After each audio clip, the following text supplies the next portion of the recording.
Chapter 4. A Falling Star. The two kings set out to recruit powerful allies for the looming battle against Skulkwalker's rising darkness. They seek warriors who have long been hidden from the world masters of ancient combat and forgotten technologies, ready to stand again. King Calyx, the Radiant Flame, and King Drazian Cinderguard. While riding on horseback, King Drazian asked, "So, how do you know these people?" "They were old friends of my great-grandfather. He told me stories about them. For example, in the Age of Blades, when empires trembled at the feet of warriors and legends were etched into stone, there lived three heroes whose names soared above all others: Dream the Trickster, Philza the Eternal, and Technoblade the Blood God. They were not just warriors. They were a brotherhood, bound by fate, sharpened by battle, and forged in the crucible of ancient wars. The fortress of Vialthara stood like a titan's tomb, carved into the mountain's heart. For 7 days and nights, the three warriors led a rebellion against the tyrant king, who ruled the land with iron chains and shadow magic. Dream, masked and mysterious, wove illusions and tactics like silk. His laughter haunted enemy lines as traps sprung from nowhere. Philza, draped in feathers and silence, flew through the battlefield like a wraith, his ancient blade humming with forgotten power. And Technoblade, oh, Technoblade was the storm. He charged with crimson armor and a war cry that shook valleys. No blade touched him twice. On the final day, they breached the blackened gates. Fire and steel rained down. The tyrant king summoned his dread beasts, horrors from realms unknown, but the trio held fast.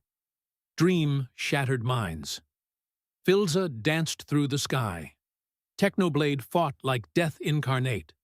When the sun rose crimson over Vialthara, the tyrant king lay broken. The rebellion had won, but Technoblade was gone. At first, they thought he was wounded, perhaps lost among the ruins. Dream scoured the fortress, unraveling spell and shadow. Philza flew high, calling his name across the mountains. Nothing. No corpse, no trail. Just his sword. A massive, rune-etched greatsword planted in the ground where the tyrant had died. And carved into the stone beneath it, in blood that refused to dry, were the words, "Victory has a cost. The blood god pays it." They never found him. Not a whisper in the wind. Not a glimmer in the stars. Dream vanished into exile, blaming himself for a misstep in the magic he had used. Philza roamed the lands for years, trying to find his brother in arms, becoming a wandering myth himself. And yet, in the years that followed, soldiers spoke of a shadowy warrior appearing on blood-soaked battlefields, turning the tide in mere moments before vanishing again. His eyes glowed like fire. His voice echoed like steel on stone. They say Technoblade didn't die. They say he became something else, something eternal. And so the legend lives. When kingdoms fall and the world burns, if you listen close, you'll hear a blade sing, and know that Technoblade has returned. "That's quite a tale," said Drazian. "Well, I was a young boy when he told me that story," replied Calyx. As the two kings arrived, the sun began to fall behind the jagged hills of the Evermist Ridge, its dying light bleeding into the sky like the last breath of a fire god. Two kings, cloaked in banners of light and flame, approached the forgotten village of Orave, a place that did not exist on maps, but in memories passed through whispered stories and bedtime legends.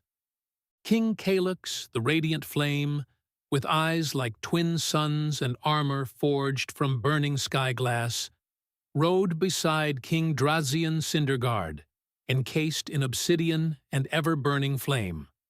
They had ridden far, not through territory, but through time. They rode into myth. The villagers watched in silence, their faces drawn in awe. They had not seen kings in centuries. And more so, they knew why these kings had come. At the center of the village stood the statue, carved from stormstone and vein metal, a monument to a warrior who had once turned tides by simply drawing breath.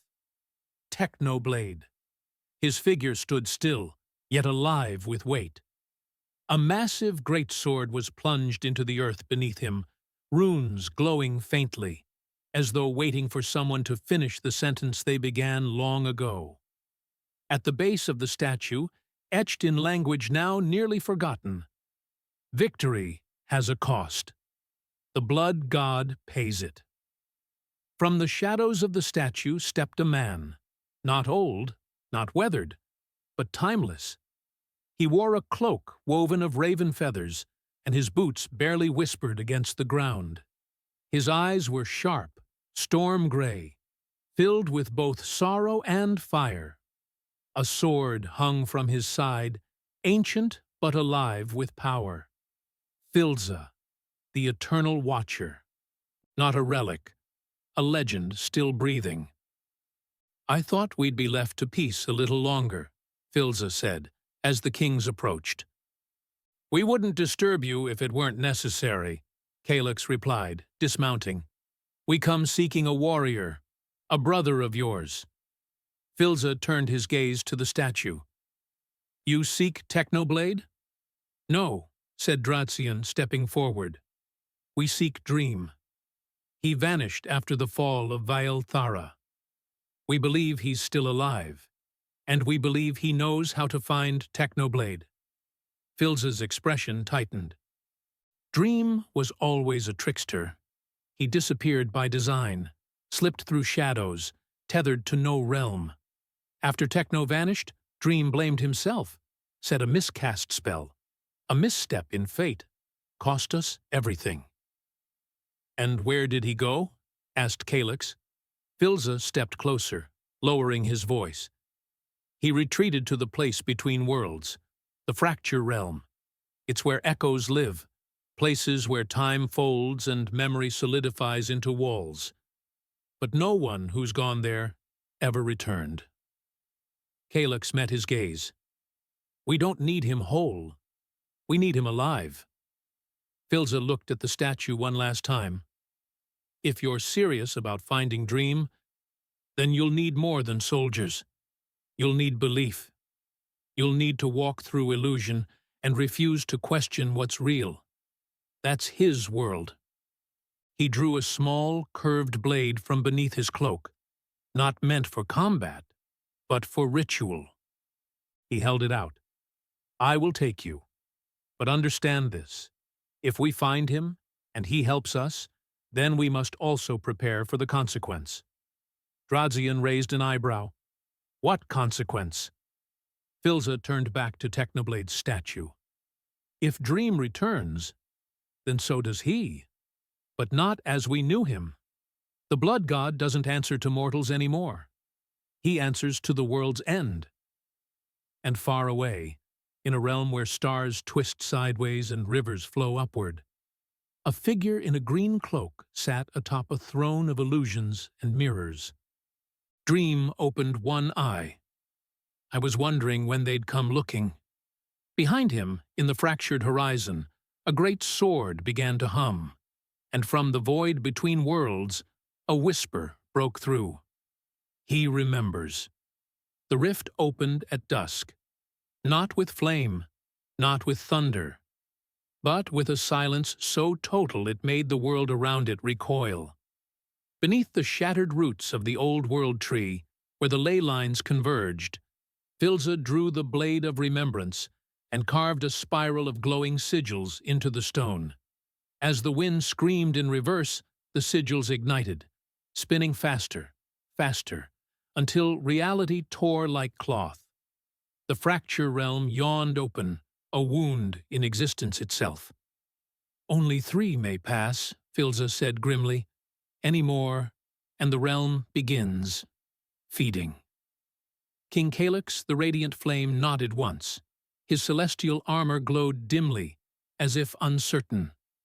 Beside him, Dratsian Cinderguard gripped his obsidian reins, his eyes never leaving the portal. And then they stepped through. They emerged into a sky that had no top. Mountains floated sideways, rivers ran like threads between cracks in the horizon. The stars blinked in colors no man could name, and shadows had weight. The Fracture Realm was not a place. It was a memory of every place. The ground beneath them shifted as they walked. One moment, grass from Calyx's childhood. The next, ash from the Embervale War. The realm pulled pieces of their past and wore them like armor. "Stay focused," warned Filza. "This world uses you against yourself." Suddenly, a voice echoed, young, teasing, a melody of laughter. "You came all this way for me?"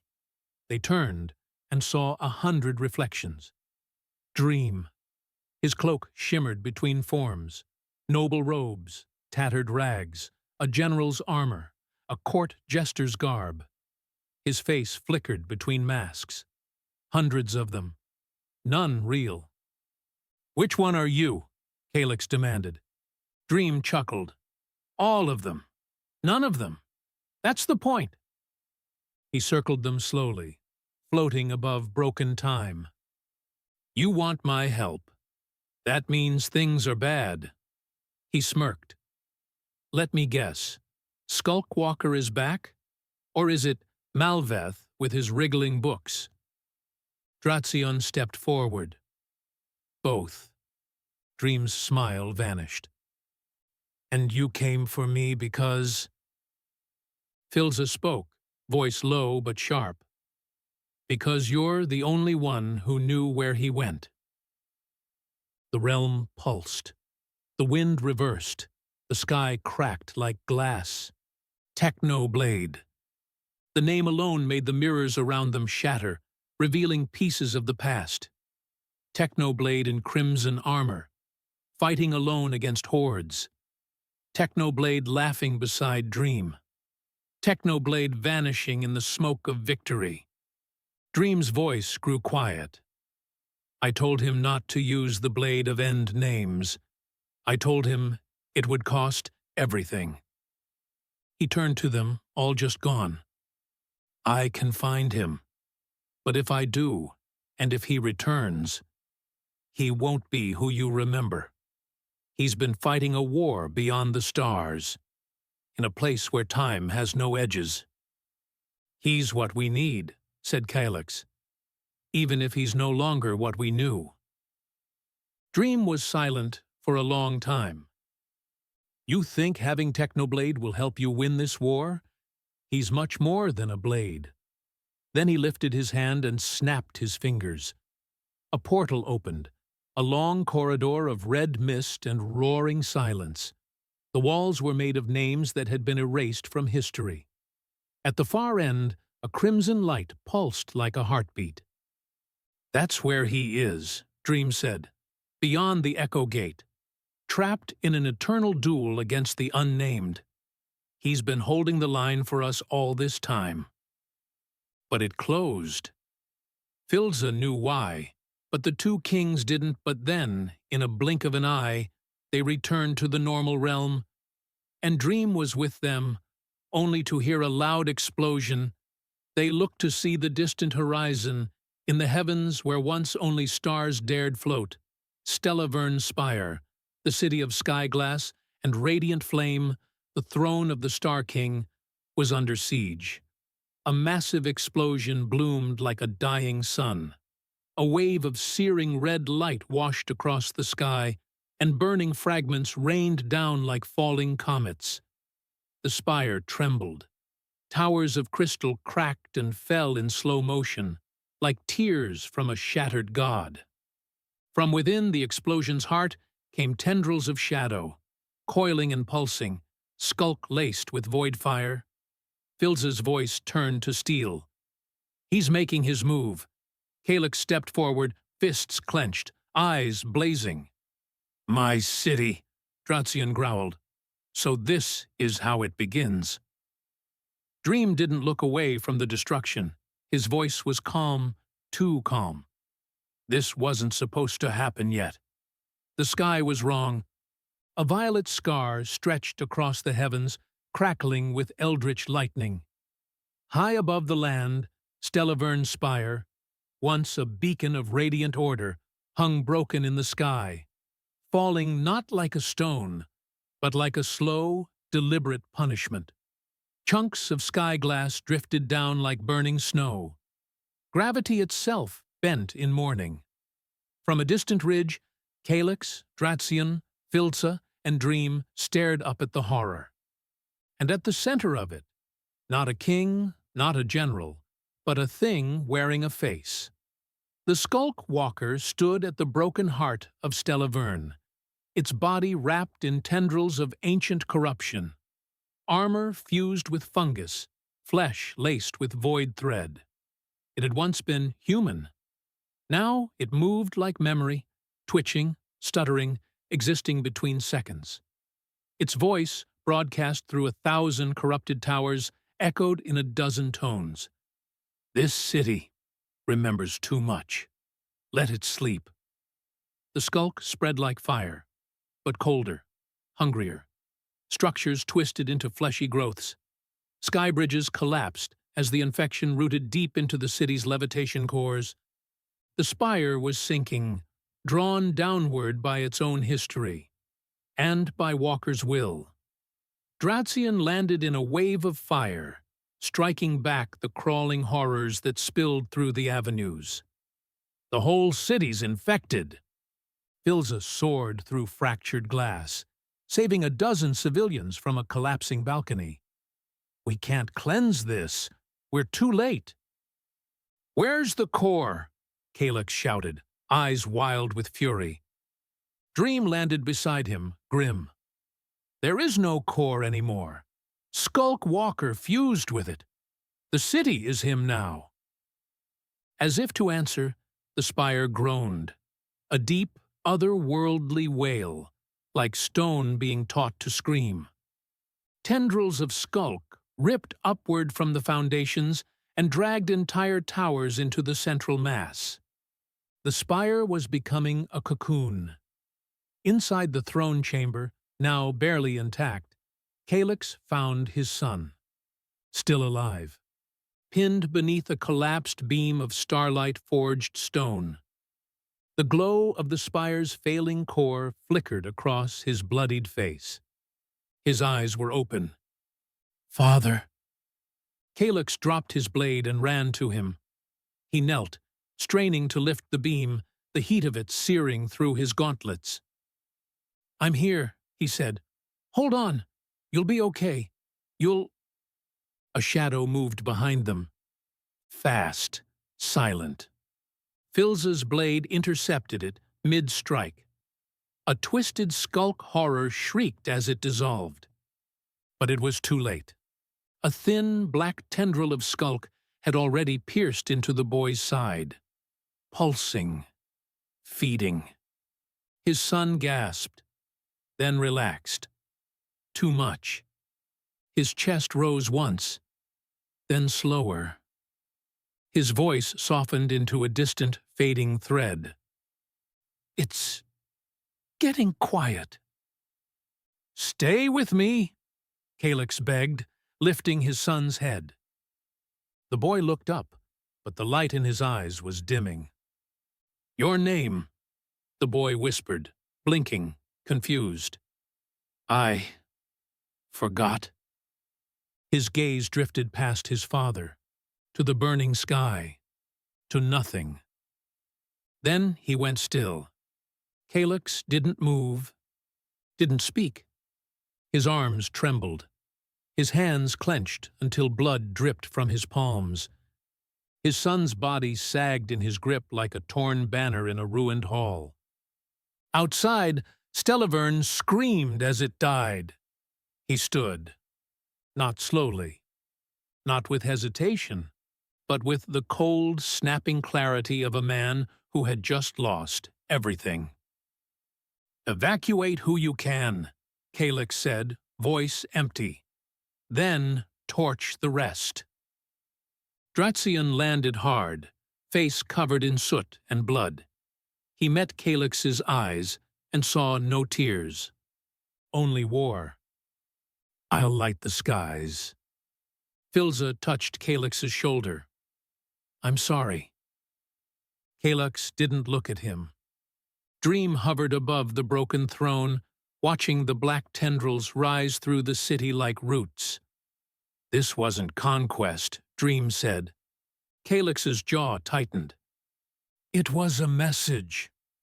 Dream nodded grimly.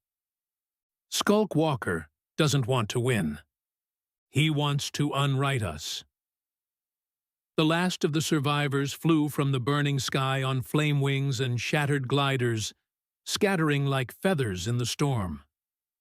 Behind them, Stellavern cracked in half. The upper ring, once a crown of radiant spires, fell first. Its descent was slow, as if the world itself didn't want to believe what was happening. Then came the core, glowing, howling, weeping fire as it crumbled. From miles away, it looked like a falling star. But, for those who lived there, it was the death of a dream. A city turned into ash and silence, a kingdom buried in grief.